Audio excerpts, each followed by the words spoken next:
Buenos días a todos. Vamos a continuar con el estudio de la palabra de Dios en el libro de Éxodo capítulo 11. La palabra de Dios dice así: el Señor le dijo a Moisés: voy a traer una plaga más sobre el faraón y sobre Egipto. Después de eso dejará que os vayáis, y cuando lo haga os echará de aquí para siempre.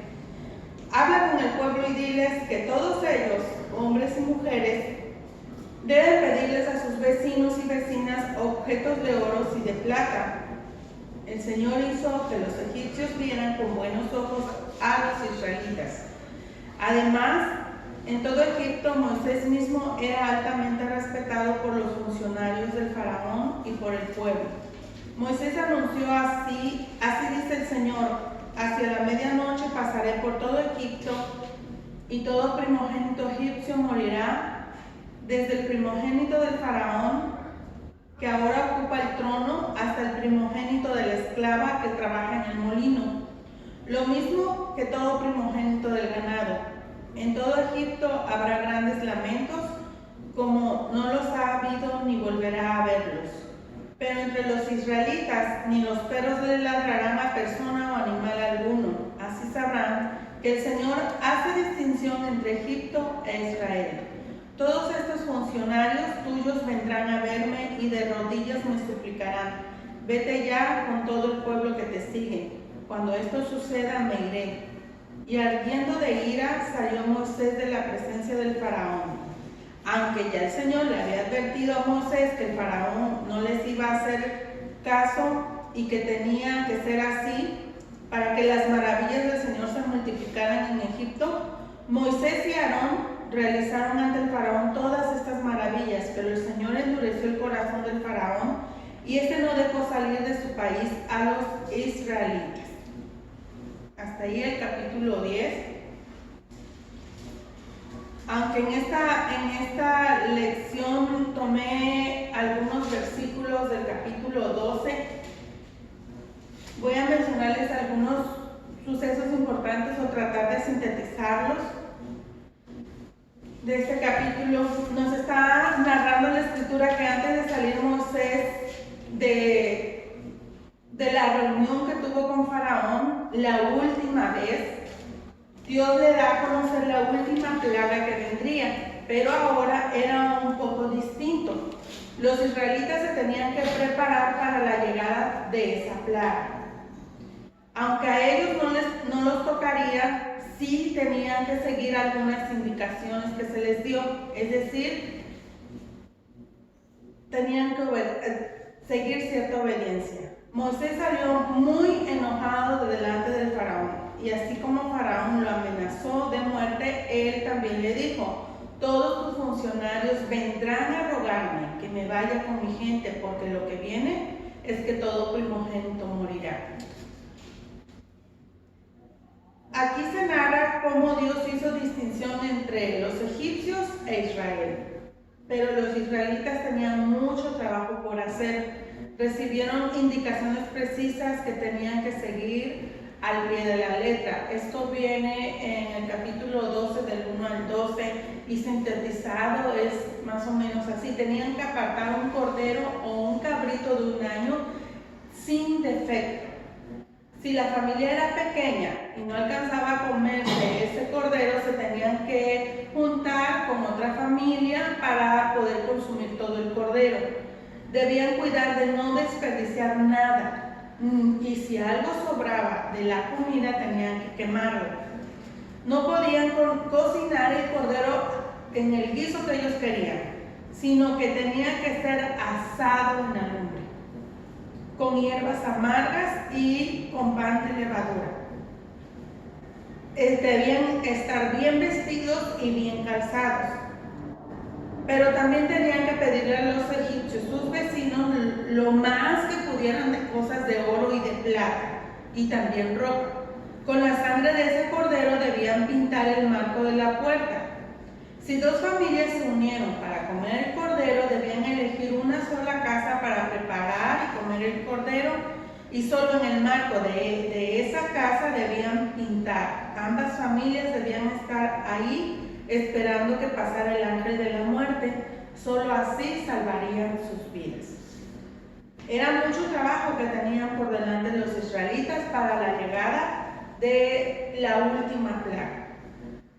Nos damos cuenta que Dios les promete librarlos, sí, pero también ellos tenían que hacer muchas cosas para poder ser librados. Aquí vemos a Moisés, un hombre que seguía en obediencia a Dios hasta ese momento. Muestra también su parte humana cuando dice la Escritura, y ardiendo en ira salió Moisés de la presencia del faraón, aunque ya el Señor le había advertido a Moisés que el faraón no les iba a hacer caso y que tenía que ser así para que las maravillas del Señor se multiplicaran en Egipto. ¿Sí? Es muy importante hacer notar que la Escritura aclara esto. Moisés se enojó mucho, ardiendo en ira, pero él ya sabía que así tenía que ser la cosa. Aún así, él tenía mucha ira, ¿no? Entonces, nos damos cuenta que la necedad de otros es usada en las manos de Dios para sus propósitos. Lo he venido diciendo a través de diferentes lecciones, que cuando tenemos con nosotros la necedad de una persona, hay que parar nuestras antenitas, hay que darnos cuenta que esa necedad no es solo porque sí, algo por ahí anda escondido, ¿verdad? Algo tenemos que aprender.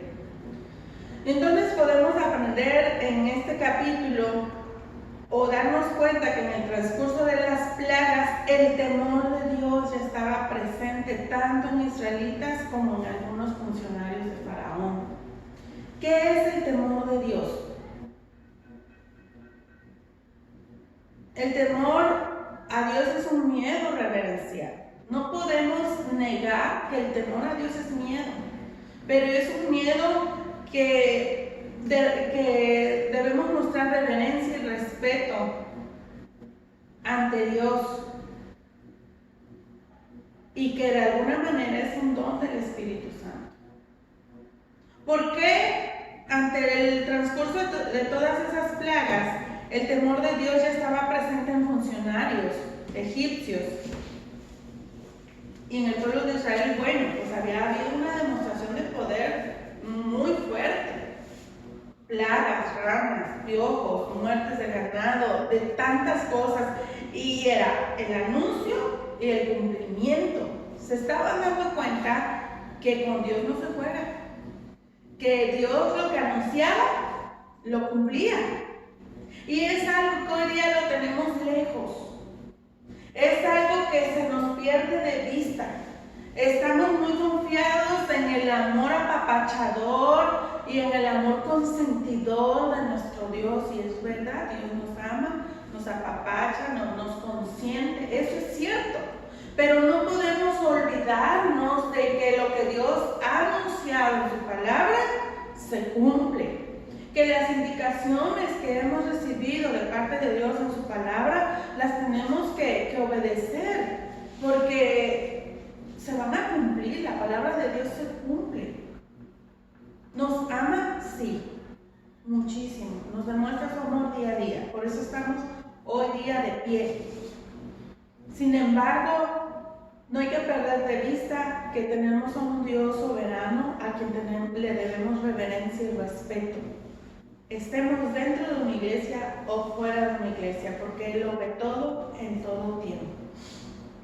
Entonces, estos funcionarios a través de las plagas aprendieron a conocer a Dios y sabían que Él era un Dios soberano que cumplía lo que anunciaba.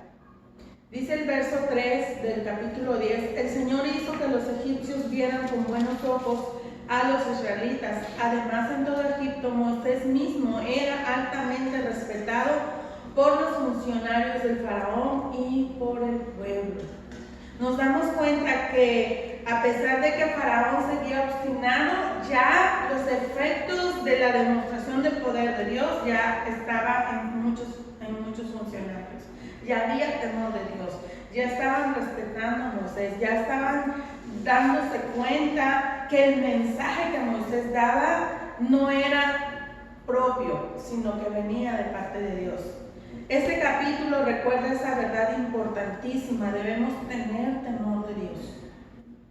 El poder de Dios ya se había manifestado de distintas maneras, así que tenía muy claro y muy reciente que Dios habla en serio, cumple lo que dice, suceden los acontecimientos que anuncia, buenos o malos.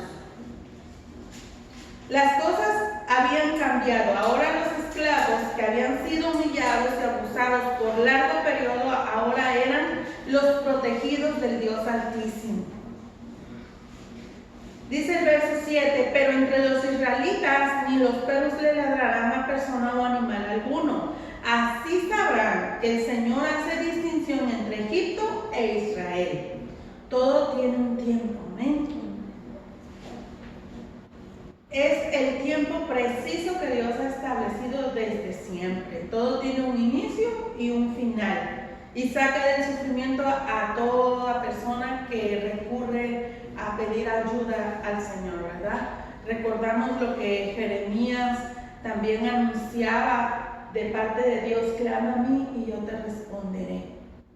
Y eso es una verdad real y verdadera aún en estos tiempos. Clama a mí y yo te responderé. No hay cosa que Dios no nos vaya a responder. El problema es que Él va a resolver las cosas en el tiempo que Él tiene establecido. Y yo digo que es el problema porque ante la espera nos desesperamos.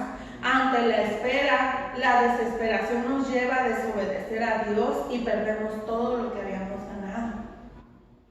No estamos dispuestos a seguir sumisos y respetuosos ante el temor de Dios, a pesar de cómo esté nuestra situación, y esperando que venga la salvación de parte de Dios. Dios tenía sus propósitos muy claros en su intervención en Egipto.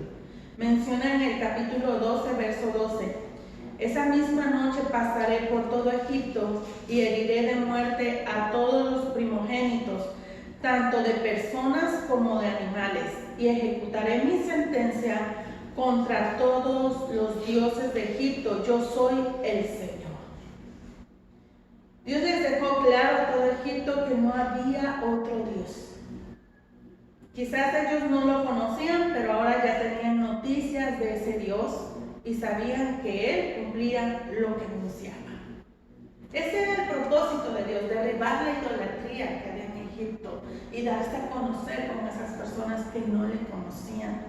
Y quizás a los israelitas era para ellos un Dios que sus antepasados le contaban, pero ellos no habían vivido en carne propia las demostraciones de amor y de poder de ese Dios que sus antepasados le contaban. Les estaba tocando vivir en carne propia las experiencias en Dios.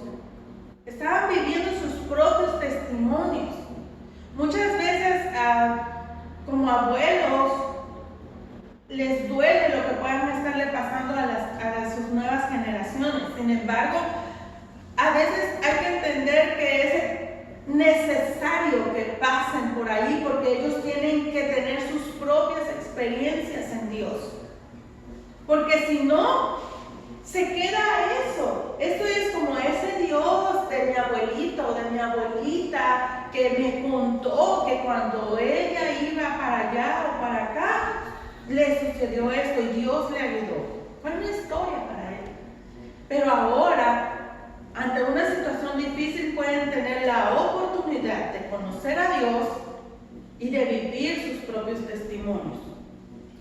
Los israelitas recibieron indicaciones precisas para prepararse ante la llegada de la última plaga. Ya les tocaba a ellos experimentar lo que es seguir las indicaciones de Dios. Dios les dijo que debían elegir un cordero sin defecto. Ahí está la primera indicación. Es decir, Dios les dejó claro: elígeme tu mejor cordero, tu mejor carrito que tengas por ahí. Eso es una ofrenda para Dios, no es lo que nos sobra. hay que prepararlo mejor. También les dice cómo lo debían preparar. No es en el guiso que tú quieras, no lo hagas en barbacoa, tiene que ser asado en la lumbre. ¿A qué hora debían iniciar la preparación? ¿Cómo debían estar vestidos a la hora de comer esa comida? Es darle la importancia de vida al servicio y al sacrificio a Dios, ¿verdad? Este es uno de los puntos importantes del por qué debemos de bañarnos y arreglarnos a la hora de venir a la iglesia. No nos tiene que dar lo mismo, porque nuestra alabanza, nuestros cantos son nuestro sacrificio para Dios. Y muchas veces caemos en el relajamiento de, ay, pues ¿a quién vas a ver? A nadie. Voy a ofrecer sacrificios a Dios. ¿Sí? Voy a alabar a Dios. Entonces debo de darle esa importancia a mi tiempo de adoración y ofrecer sacrificios a Dios. Dios fue muy específico en cada una de sus indicaciones y me llama mucho la atención que dice, bueno, si la familia es pequeña, únete con otra familia y van a hacer el trabajo juntos y van a compartir los alimentos y cuiden de no desperdiciar nada. Y si sobra algo, lo tienen que quemar. Qué egoísmo ni qué nada, ¿no? Ahí o es unidad o es unidad. Nada de que yo, no como el Kiko, chusma, chusma. No, nada de eso. Se tiene que practicar la unidad y trabajo en equipo a la hora de ofrecer sacrificios a Dios. Y más adelante les dice el objetivo de pintar el marco de la puerta con la sangre del cordero. Verso 13 de capítulo 12 dice, la sangre servirá para señal las casas donde ustedes estén, pues al verla pasaré de largo. Así cuando hiera yo de muerte a los egipcios, no os tocará a vosotros ninguna plaga destructora. Entonces puedo entender que estar cubiertos con la sangre del cordero es haber seguido las indicaciones recibidas de parte de Dios, que lo podemos traducir en obediencia, y de esa manera ninguna plaga destructora llegará a nuestra vida. Amén. Cuando inicia esta plaga, esta pandemia que viene al mundo entero en estos tiempos actuales, el versículo más posteado en Facebook, el versículo más recitado por los cristianos, el capítulo de la Biblia más predicado en las iglesias cuando iniciaba Salmo 91, porque a tus ángeles mandará que te cubran y ninguna plaga tocará tu morada.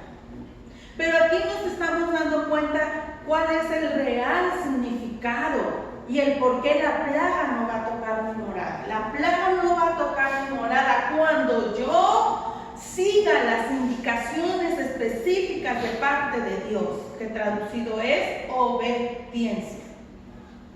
Y de esa manera me cubro. La plaga no va a tocar mi morada. No es algo como que yo hago de mi vida lo que quiero y de todas maneras la plaga no va a tocar mi morada. Claro que no. Hay mucho trabajo por hacer.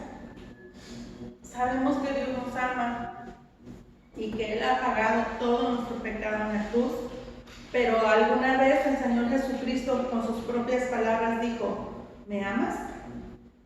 Guarda mis mandamientos.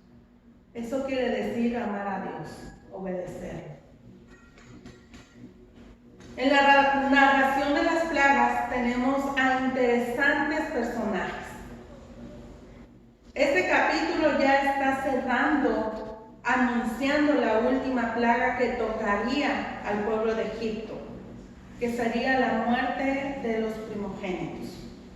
Pero nos damos cuenta que a lo largo de todas estas plagas vemos a estos personajes, que es la obstinación, representado por Faraón, las emociones, representado por Moisés, y el proceso de aprender, conocer y obedecer a Dios, representado por todos los que experimentaron estas plagas. La obstinación es evidentemente claro para cualquier persona que era una actitud equivocada de Faraón. Era obvio, ¿no? Un hombre aferrado que no le importaba el sufrimiento, pero esa actitud fue el vehículo por el cual Dios multiplicó sus maravillas en Egipto. ¿Sí? Ahí es donde yo estoy aprendiendo a través de la lectura de estos capítulos que cuando a mí me está haciendo sufrir una persona obstinada es porque algo de la mano de Dios voy a ver ahí. Entonces, ante un obstinado hay muchas cosas que pueden suceder próximamente o estar sucediendo, de lo cual debo aprender. Las emociones.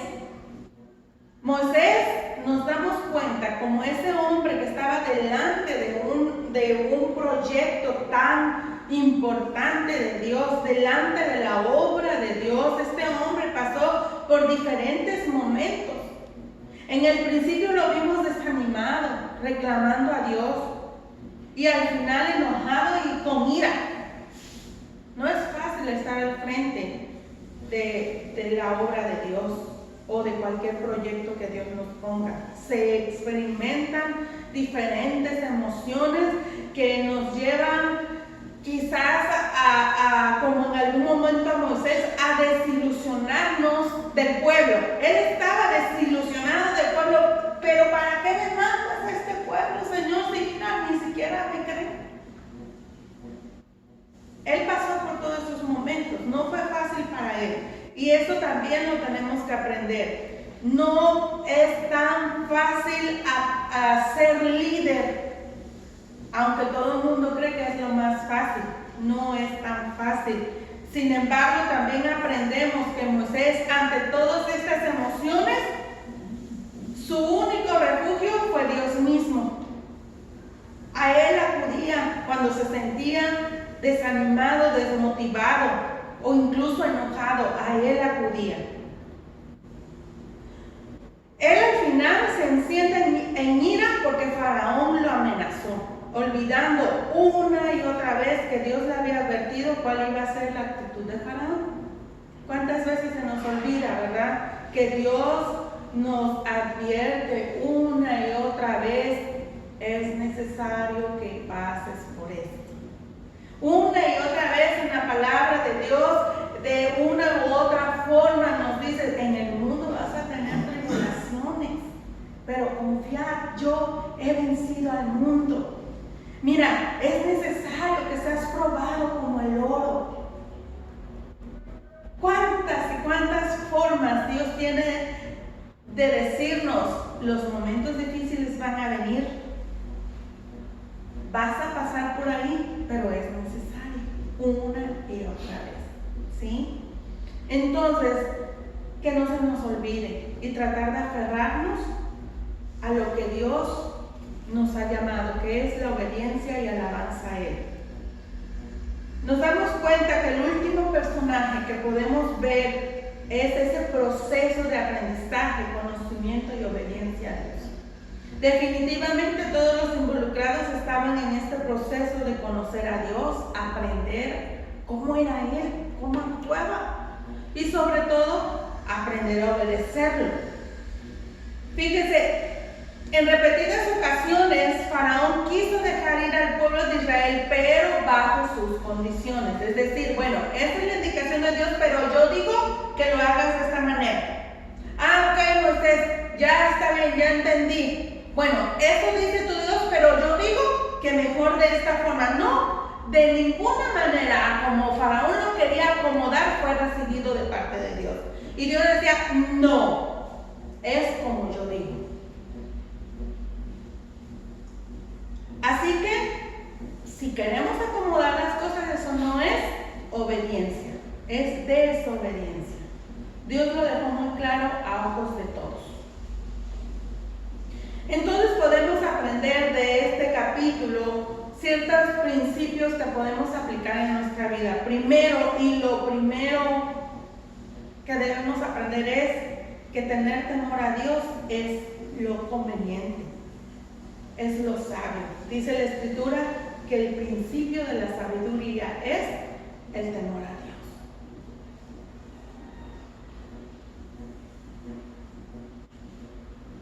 Cosa que se nos está olvidando en estos tiempos. Estamos refugiados en la cuevita del amor apapachador de Dios, y yo me doy el permiso de fallarle una y otra vez, sin considerar que le debo reverencia y respeto a mi Dios por lo que Él ya hizo por mí. No por lo que va a hacer, sino por lo que Él ya hizo por mí. Amén. Y por lo que sigue haciendo y por lo que seguirá haciendo en nuestras vidas. Se nos olvida que el temor a Dios es lo que nos conviene. Todo tiene un tiempo, un inicio y un final. El sufrimiento también termina. Dios hace justicia. La obediencia a Dios es el camino seguro. No hay nada a medias. La obediencia siempre nos librará de todas esas cosas que están destruyendo vidas. Es muy importante darnos cuenta de esto. Hoy posiblemente estás tan aburrido que no pasa nada en tu vida. Estás tan aburrida que dices, híjoles, es que ya. Si estás aburrido y porque no pasa nada en tu vida, dale gracias a Dios. Hoy día miles de gentes, hay muchas plagas que están tocando su morada, y no estoy hablando solo de enfermedad, estoy hablando de divorcios, estoy hablando de secuestros, estoy hablando de homicidios, donde les están matando a sus hijos, donde se los están robando, donde se están divorciando, y es tantas cosas que están destruyendo sus vidas. Pero usted y yo estamos en un remanso de paz porque decidimos obedecer a Dios. Es por eso, no porque somos buenos, sino porque estamos esforzándonos día a día a obedecer a Dios. Y de repente eso lo pudieras estar traduciendo a aburrimiento. No estamos aburridos, estamos pasivos porque el dolor del ajeno nos está haciendo indiferente. Hay mucho trabajo por hacer. Es poder llevar el mensaje de Dios a esa persona que no conoce a Cristo. Es bueno animarnos unos con otros, pero hay que entender, hermanos, que si ya somos hijos de Dios, si ya tenemos conocimiento de Dios, de Cristo, hermanos, entre nosotros un apapachito y vámonos, pero hay que seguirnos con el que no conoce a Cristo. Ahí es donde podemos encontrar cosas maravillosas para nuestra vida, donde podemos dar ese poquito aliento de vida a esa gente que no conoce a Dios y que necesita conocer a Cristo. De repente nosotros nos sentamos en un rinconcito donde ya tengo a Dios, ya tengo a Cristo, pero es que el hermano no me anima porque estoy desanimado, porque ahorita estoy encerradito. No, hermano, tienes a Cristo. Hay mucho más sufrimiento allá afuera que estamos llamados a ir a aliviar. Si ya tenemos a Cristo, hermanos, sabemos a quién correr, a los pies de Cristo, amén, como lo hacía Moisés. Él, ante su desánimo, ante su sufrimiento, ante sus enojos, él sabía ir a Dios. Dice la palabra de Dios: venid a mí los que estén cansados y trabajados, que yo los haré descansar. También dice que el trono de su gracia está abierto para la hora que nosotros necesitemos. Amén. Ya estamos aquí. Hay que levantarnos en ánimo y decir: es cierto, quizás estoy aburrido o aburrida y no le encuentro sentido a mi vida porque estoy fascinado en este remanso de paz que Dios me ha regalado, porque no estoy pasando procesos difíciles de destrucción de las plagas. Vayamos y demos el mensaje a toda esa gente que no conoce a Cristo y que está pasando por esas destrucciones. Bien, pues hemos aprendido un poquito de este capítulo 11 de Éxodo y parte del capítulo 12. La próxima semana estaremos concluyendo el capítulo 12 del libro de Éxodo, y yo les invito a que sigan reflexionando y acerca de esta palabra y tratando de encontrar qué más Dios te está hablando de esta porción bíblica. Dios les bendiga.